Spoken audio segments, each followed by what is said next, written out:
Good afternoon, everybody. How are you doing? I am doing well. You can see I've got a seat. I'm hanging out here on the streets by myself, so clearly doing pretty well for myself. It's the Sometimes Vlog. It's a vlog that happens sometimes, and I am sitting on the corner of Chapman and Lemon here, right adjacent to the Orange Circle, which we have wandered through many times together on the Sometimes Vlog, leaning against the wall of the post office because I was dropping off some of your envelopes with your stamps on them to return them to you, carrying the precious cargo of Live Fast Die Poor stickers. It's known as a self-addressed stamped envelope, and if you missed it, you can go to our Facebook page, facebook.com/livefastdiepoor. Scroll down the timeline and look for the little picture which details how you can get some free stickers while we still have some left.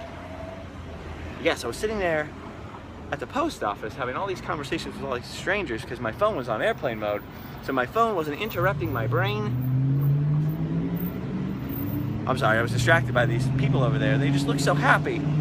I was having all kinds of conversations with strangers. There was a bunch of strangers from this church over here coming over. We were having a good old time talking about it. Many people wished me very good blessings. I was very happy about that. It's positive to have some nice conversations with strangers. Maybe I should have started the vlog then. You could have met all the cool strangers. But I thought today it should just be you and me hanging out in the old town of Orange, California. We're right near the intersection of Glassell and Chapman, which is where the roundabout is, the traffic circle known, of course, as the Orange Circle. They try to call it the Plaza at Orange or the Orange Plaza now. I will never refer to it as that. My entire life it was known as the Orange Circle, and that is always how I'm going to think of it. So it's the Orange Circle. This is where Chapman and Glassell, two fellas, started the town of Orange, which was originally called Richland, California. All of this area of Southern California. Look at these roses. Wow, see, speaking of distractions, look at these roses. They smell pretty good, but they need to paint those roses red. Anyway, started a town called Richland, California. They wanted to promote the idea of people coming to this rich land and growing their produce. But it turned out that the name of Richland was taken when they tried to establish the post office, so they went with Orange because it was the new wonder fruit being grown all over Southern California, and they thought that would attract new farmers and investors to come here and put their money into establishing a new town, and it worked. It took 30 years and almost their entire family fortune to realize the vision of that day, but it worked. I wish we could go back in time and show them all of this. It would really give them something to shoot for. Okay, that's enough with the Back to the Future references. Anyway, so I was looking through those letters this morning. I was sending some stickers away, and I was reading some of the letters that you guys sent me, and I don't want to get all choked up and emotional, but some of those letters are very open, very honest, telling me a lot of crazy things, and I really just want to put out there that I'm really touched, not just by the detailed letters from people, but I'm really honestly touched that anyone who watches us being silly at all. My friend Adam, the Woo, and I were having, well, speaking of which, he did a mail vlog this morning on the Daily Woo. So it's sort of a mail themed day. Not only are we males, but also we've been answering mail and looking at it. Someone's in that basement right there. That was kind of weird. My feet were walking by someone's head. We were talking about the fact that we start doing these videos. We never thought anyone would watch them. Maybe just a couple of our friends or a few people that would think it's funny that we knew. And now there are thousands of people who watch some of these videos, and I could not be more touched or humbled or excited about all the comments and all the wonderful presents. Some of you have sent presents and letters, and I just wanted to say I'm very bad at thank yous. You know, like Christmas Day, I'm the worst. Oh, hello. I was distracted by that woman there, and this guy's trying to back up. So I'm going in a circle because I don't know where to put my body right now. What was I saying? Oh yes, I am the worst at Christmas. Christmas in particular will highlight how terrible I am at thank yous. I get a present.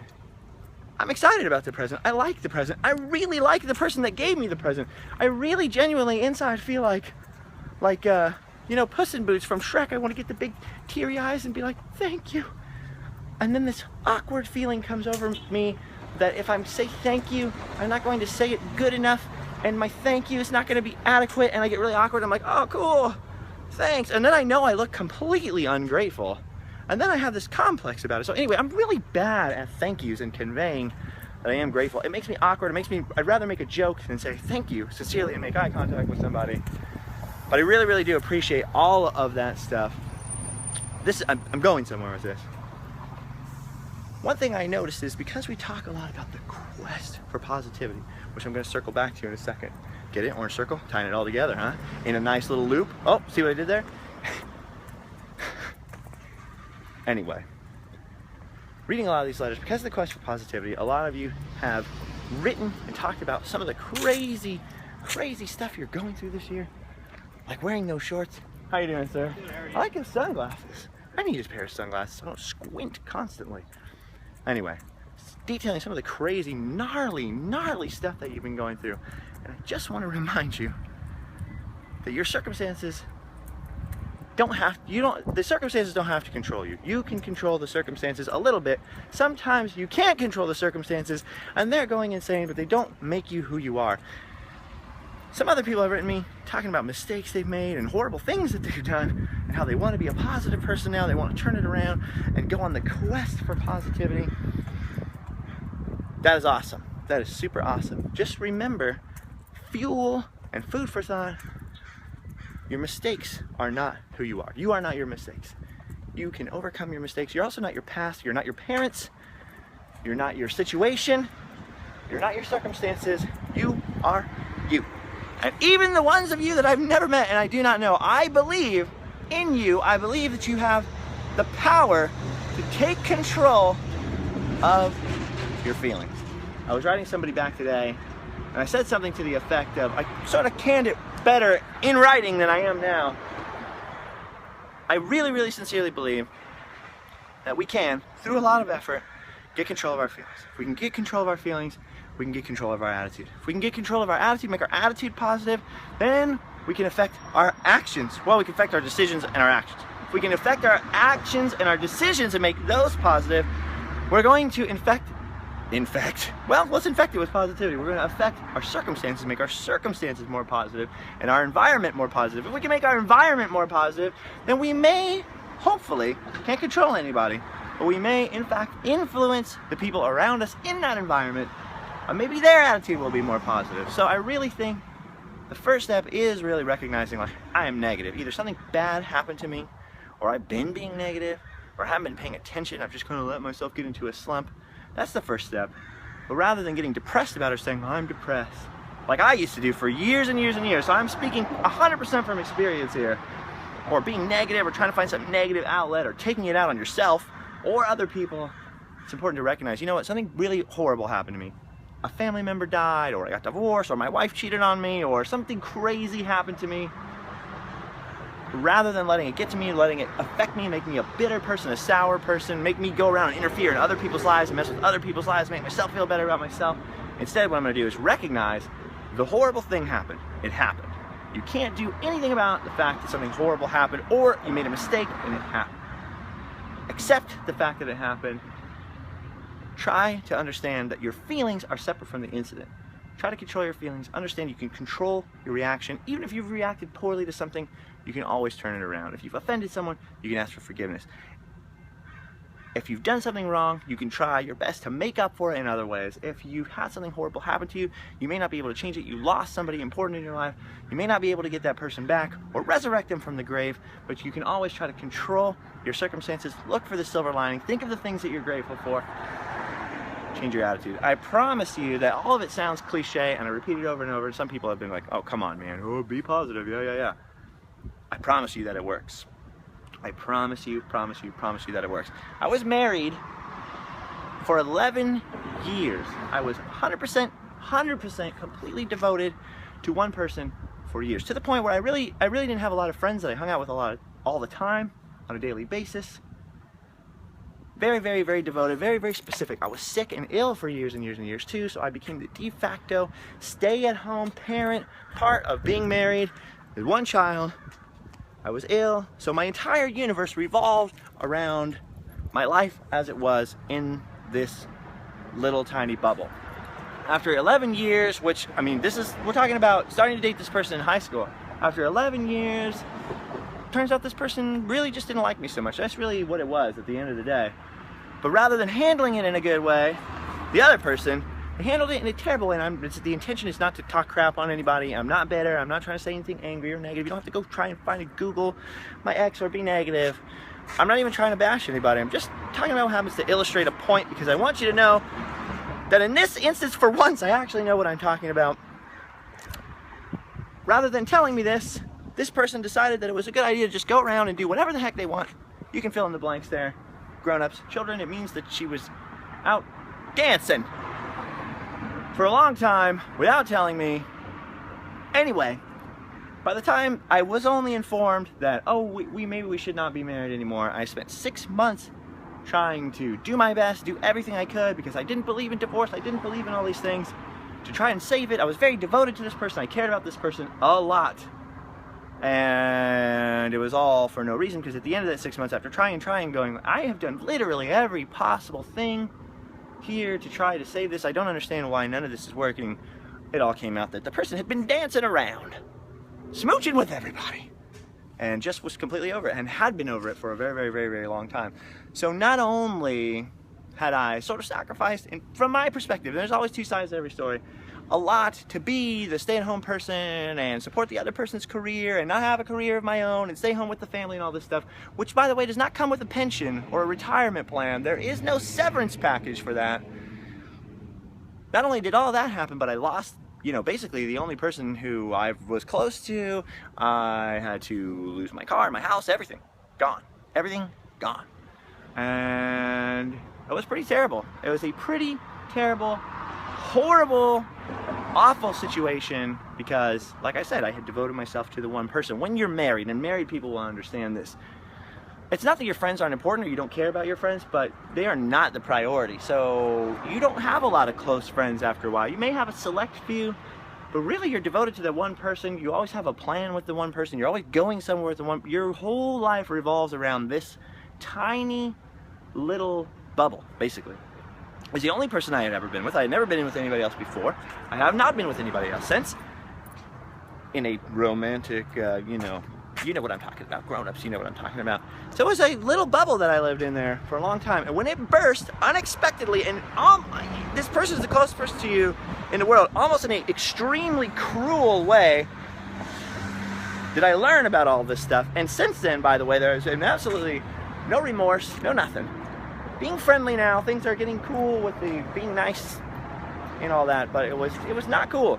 It was not a cool thing that happened. It's funny because Tyler was my roommate, so Tyler watched all this craziness go down and watched me, you know, basically about to sink into a crazy pit of despair. I had spent years of my life before that, while I was ill, while I was sick, or frustrated about things, always channeling everything that happened to me into a negative. Usually, I'm the type of person who takes it out on myself rather than other people, so I'll internalize it. I'll get very, very depressed, or I'll get very, very angry. I would sometimes channel that into songs and playing shows and being angry and being cool with punk rock. So I usually internalize it, get all very, very depressed, very, very sad, and very, very fatalistic. There's nothing I can do about it, right? There's nothing I can do about it. I'm just gonna be sad. I'm just gonna be depressed. There's nothing I can do about it. But this was a biggie. This was a biggie. This happened last year. On Valentine's Day, by the way. It was a huge bomb exploding in your life. Every single piece of my life changed. Everything that I knew, the ground under my feet, gone. Kaboom. Gone. And listen, I know a lot of you have been through some breakups. You're thinking, oh, come on, man, I've been through a million breakups. What's the big deal? Well, a lost toy is of no consequence to a king, and a lost crown is of no consequence to a child. But it's of great consequence to the individuals involved. That's paraphrasing poorly Mark Twain, but it's true. In my world, there was a humongous, horrible, heartbreaking explosion. It was also very practically difficult. So I had to make the choice. I'm either going to literally give up. I'd already started doing randomly. I think I had done 1 or 2 sometimes vlogs to the point where all of this really was like, oh, this isn't going to work. This is really over. There is no amount of effort that can save this. And I had to choose. Do I just let all of this die, go away, walk away from everything, just go be miserable somewhere, curl up in a ball and die? Or do I choose to have control over the only thing I can have control of, which is to try to have control of my reaction? So for the past almost a year, I have been struggling very mightily against being depressed, against being angry, against being bitter,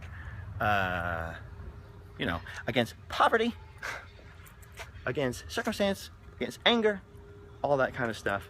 And I'm telling you, all of this stuff that I talk about in terms of you have to get up every day and make up your mind, I'm not going to be negative today. I'm going to be positive today. I'm going to do everything possible within my power to try my best to love everybody that I can. That's my first rule.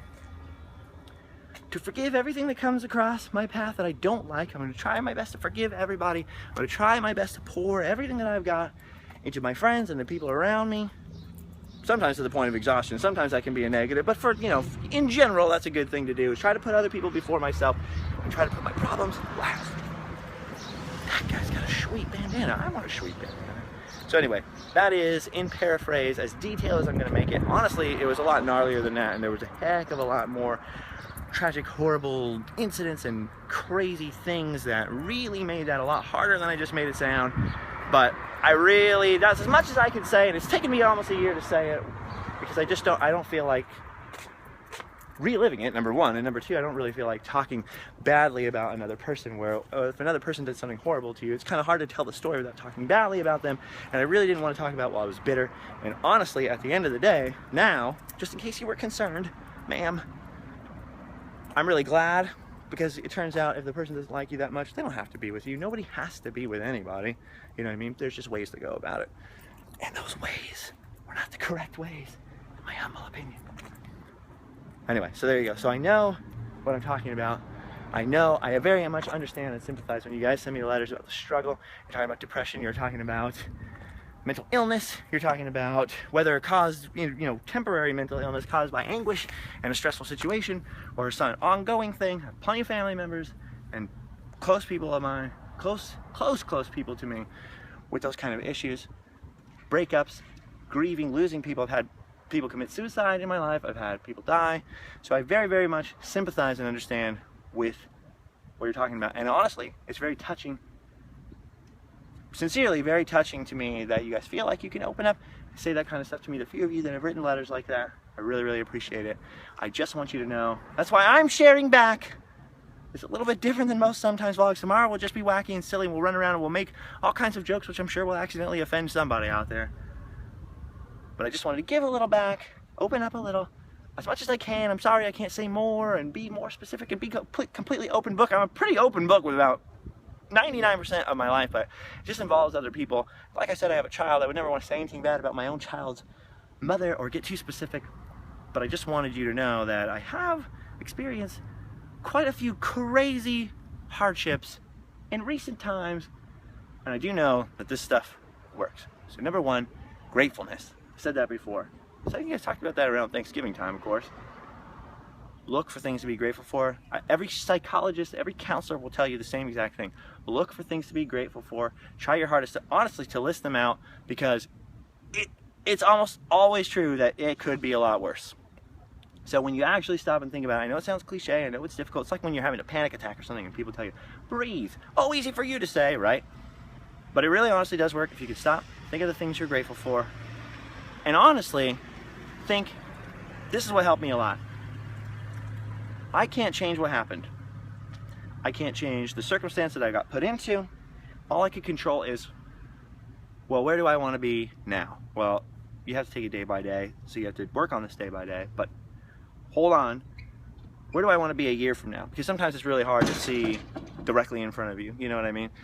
So you go, where do I want to be a year from now? If I'm a character, what kind of story do I want to write for myself? A year from now, I would like to be happy, I would like to have, if I can't go backwards and have the life that I wanted to have, well, what can I do now? What do I want in the future?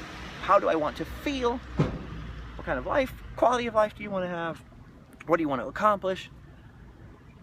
And then you try day by day to wake up. First, all I wanted to do was not be in pain, to be honest with you. First, all I wanted to do was to not be stressed out, to not be in pain, to not feel like my entire world had exploded, to feel like there was ground underneath my feet. And so I would wake up every day and go, I'm not going to let this destroy me.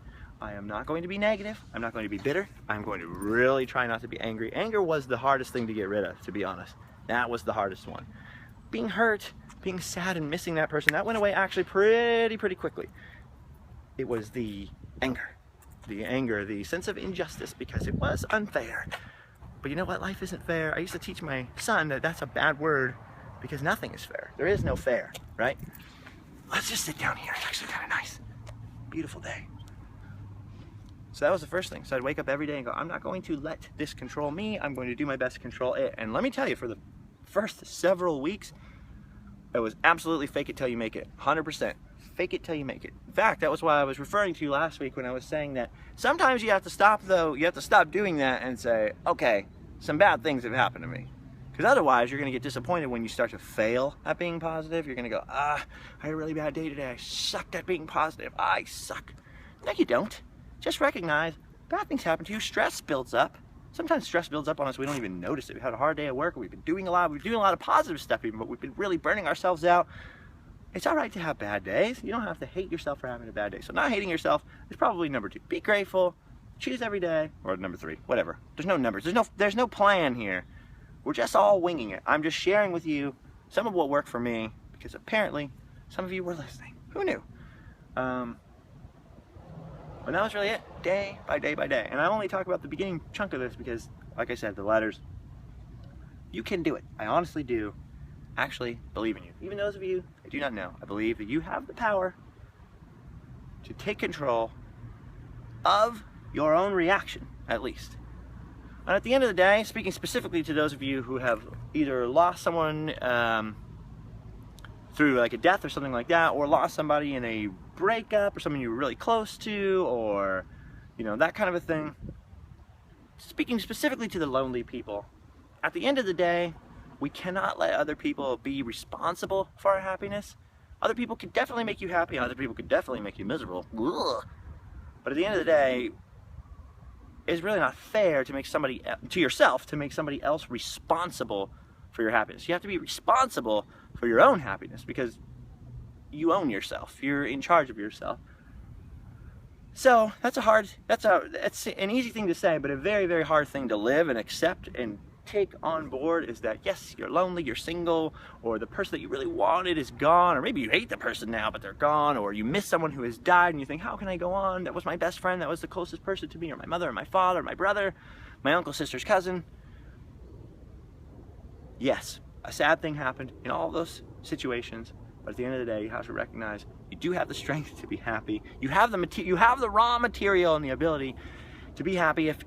I'm not talking about a happily ever after kind of happy. I'm talking about an everyday. You have what it takes. I believe this. You have what it takes to get on your feet and change your circumstances. You have what it takes to find new friends, to meet new people, but ultimately you have what it takes to be content and happy within yourself. This is why material possessions are cool. Hey, I love this Random Land shirt that I bought. Look at it. It's awesome. I love these red socks. I like my car. I don't have a lot of money, so I don't have a lot of stuff. And I don't say it just because I'm bitter that I don't have a lot of stuff. Material possessions really can't make you content. They can make you happy. Cool. I got this lollipop. Yum, yum, yum. But it's not going to make you content. The lollipop will eventually go away. The cool new TV will eventually be the old TV that's not the brand new HD TV anymore. The 1080p video won't make you happy because there's 4K videos around. So material possessions and things and objects can only make you happy for so long. And honestly, sometimes it's that way with people. I mean, even your best friends in your life are going to have days where they're grumpy or they're cranky and they're going to make you angry. So people will let you down, that's a fact. But I believe we all have what it takes within us to not let ourselves down, to wake up every day and say, all right, I'm going to do this. I'm not going to be negative. I'm not going to be positive. I'm not going to let it all get to me, at least to the point where I become a bad person. I can control my own story. I can't control my circumstances. Maybe I'll be put in a Guatemalan prison and tortured until I die. But I can control how I react to it. I can either be a horrible, bitter person while that's happening or try to, put up with it. That's a crazy analogy, but you know what I mean. So anyway, there's a bunch of emotionally charged sharing and opening things that I put in my diary on the internet, partially. So I hope you're happy. I hope you're happy. I like all of you a lot. I really appreciate all of you a lot. We're going to make some wacky videos. We're going to go back to Disneyland and talk about Disneyland history. We're going to hang out with all the gang, Jeff Heimbach and Tyler Sick Boy Evans. He actually has a cold, so if you're watching this out of sequence or a week later, Tyler has a cold right now. I'm not saying he's sick in the head. Or is he? Well, we're all sick in the head. Really, we're all crazy. There is no normal. And Adam the Woo and all the whole gang, so we'll be back doing silly things, interacting with these strangers, maybe not these particular strangers, but strangers in general, and doing all kinds of wonderful things. But today, I just wanted to have a conversation, you and me, tell you some horribly personal things, but for the most part, I'm okay with them. I'm comfortable with my own life. It doesn't bother me anymore. So there you go. The quest for positivity is very, very real. It's not like I woke up one day and somebody had slashed my tire and I started the quest for positivity because I was feeling a little grumpy. There was definitely some crazy stuff going on in my life. My whole world, as I knew it from the age of 16 all the way up till 30, had exploded and blown up in my face. Shards of broken heart everywhere. You know, losing basically your family, your job, everything all at the same time. Kind of your entire context to your life disappears and you're floating. It was a crazy situation. And I'm very distractible, I'm very ADHD, I am prone to being depressed and artistic and moody and tumblery, you know what I mean? So for something crazy like that to happen to me, I sat there, I figured out some rules for myself, which I can't think of all the rules at the moment. I wish I could have told you. I broke down a 5-point plan for positivity. I followed the plan pretty religiously. I know one of the first things was, hello. Some people are very weirded out by me saying hello while I point a camera at them and while I wear this beanie. That's okay. I'm still gonna say hello anyway. What was I saying? Oh, the 5-point plan. I remember the first point of the plan was turn positive feelings into words, which is part of why we do the sometimes vlog, do all kinds of things. So if you're feeling something positive, say it out loud. A lot of times, somebody will make you happy, they'll give something to you, they'll do something for you, and it makes you really happy, and you're happy inside. We don't say anything, do we? We don't even think about it. Something awesome will happen, like, for example, my wallet gets returned to me, or I find a shiny quarter on the street, or a friend compliments me, or Adam the Woo pays for my Red Robin last night, and I won't even acknowledge that it happened. I'll go, cool, something good happened. I like that, and continue on with my day. Well, what happens when something negative happens? When my wallet's missing, what happens? A stream, hey, I'm not ashamed to admit it, I'm not perfect.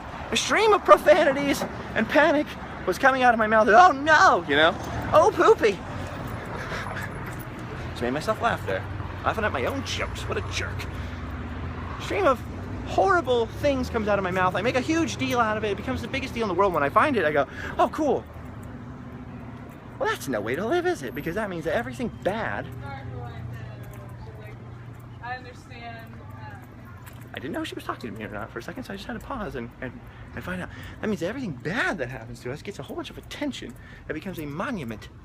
We build a huge monument to it in our day, in our conversation, in our hearts and our minds, without even realizing we've turned the problem into this flagpole. Oh, you'll never believe what kind of day I had, and it's usually this negative, this negative, this negative. We forget to even acknowledge that positive things like saying hello, have happened at all during our day. We're free. I've been talking for so long, I'm kind of running out of talk. I need to go buy a Mountain Dew, so I'm going to do that right this second. I'm going to go do my duty. But this is kind of important, this first point. This is the only point I can remember off the top of my head. Now, I've been talking for a while, and I honestly have not had any soda yet today, and I need to. But you understand what I'm saying. You say a whole bunch of stuff about the negative thing that happens. You build it up into this big, giant thing. You never even acknowledge the positive stuff.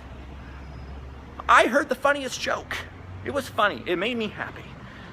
So not only to turn that into words, to make it a thing, to make it a monument in your own day, that something positive happened. I found this quarter. I really like that I found this quarter. Not only are you telling yourself why you're happy about something, which will also help you to understand what makes you happy, by the way. Hello, I love that jacket. That is a cool jacket. Cool sunglasses. She was wearing cool boots. Did you see those boots? I think they were boots. I honestly wasn't actually paying attention. But in the corner of my eye, I thought I saw boots.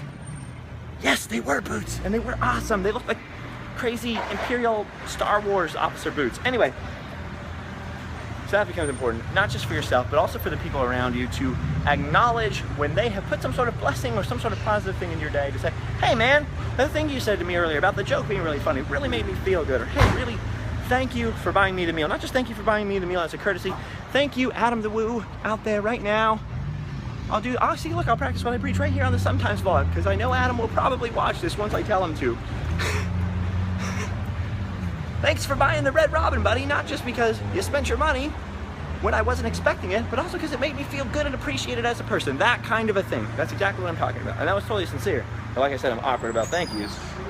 To do that for somebody else, because now you've made them positive. Now you put something positive into their day too. And probably the person that you're going to interact with is somebody that's somewhat close to you, even if they're on the periphery of your existence. That's going to make them a lot more positive. This is what I'm talking about. You're going to be able to affect your entire environment with your positive attitude. I'm not saying it's an end-all be-all cure for circumstances. I'm not saying that it changes right and wrong. You could do so. I'm not saying it turns a wrong into a right. Just to think positive about it. Look on the bright side. You know, you can't be flippant about it. But the positive mental attitude thing does make a whole lot of difference. Many priests and rabbis and monks and psychologists and psychiatrists, counselors will agree, and also millions of people who are depressed and sort of lifted themselves up out of depression will agree that it does make a huge, huge difference. If you wake up, it's like the old saying, I'm pretty sure it's Lao Tzu that said, the man who says he can't do something and the man who says he can are usually both right. It's that kind of thing. You wake up in the morning and say, this is going to be miserable. I'm miserable, nothing good ever happens to me. You're not even going to be open to the possibility of anything good happening, and I guarantee you, I have lived this for many years, I guarantee you nothing good is going to happen to you that day, because even if it does, you're not going to know that it did at all. You win the lottery and find a way to be grumpy about it. If you wake up every day going, the world is beautiful, there's a beautiful planet full of beautiful people doing beautiful things. Like, look at that, they're holding hands, they're so happy. It doesn't matter if they're gonna break up next week. A grumpy person will say, those young people will probably break up next week and break each other's hearts. They shouldn't be together ever. No love. Why not look at it and say they're really happy right now? That's okay. Sometimes all we have is right now. So there's a huge, beautiful world out there. And like Obi-Wan Kenobi tells Luke Skywalker, Luke, you're going to find that many of the truths we cling to depend entirely on one's point of view. So it's about shifting the paradigm, shifting your point of view, being positive, getting ice from an ancient rusty ice machine, and getting a Mountain Dew right now before your parched mouth starts spitting foam and then blood from just no moisture. I gave myself a very disgusting visual from that. Anyway, I'm going into Rod's Liquor now because I'm only in the 30-minute parking. Pretty sure I'm already late. Don't need a second ticket. I still got one ticket I can't pay for. Plenty of stuff on eBay. Plenty of stuff getting posted to the website, livefasttyport.com. Of course, livefasttyport.spreadshirt.com. We got all kinds of crazy stuff going on. But all that stuff is sort of secondary. We sort of do everything for fun. We like sharing it with you. We like that you guys like it.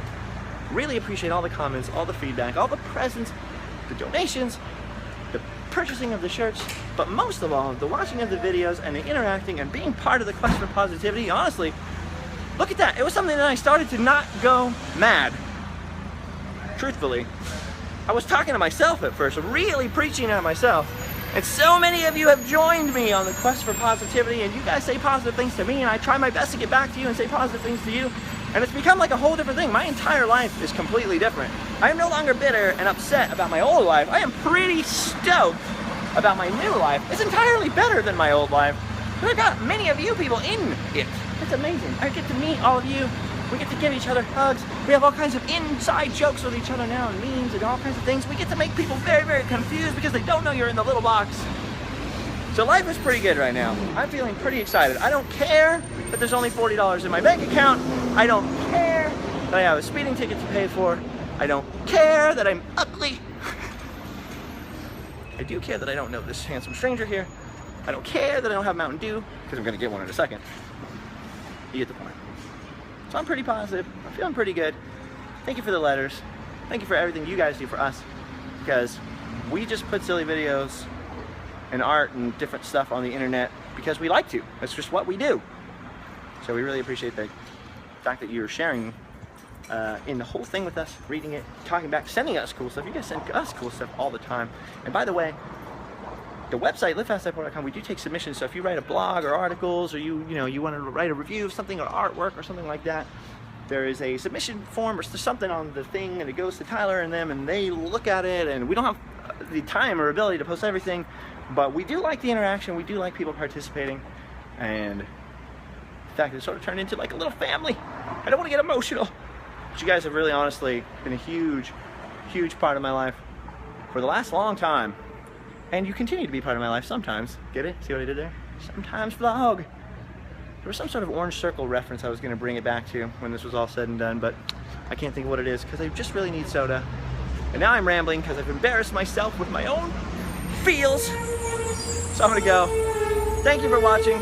Subscribe for some more Sometimes vlogs. We don't do this very often. Normally we're running around sniffing the trash can. Not today though, but tomorrow. So we'll be back on the Sometimes vlog. It's a vlog that happens sometimes. I'm now gonna get some Mountain Dew and go to Disneyland. Goodbye.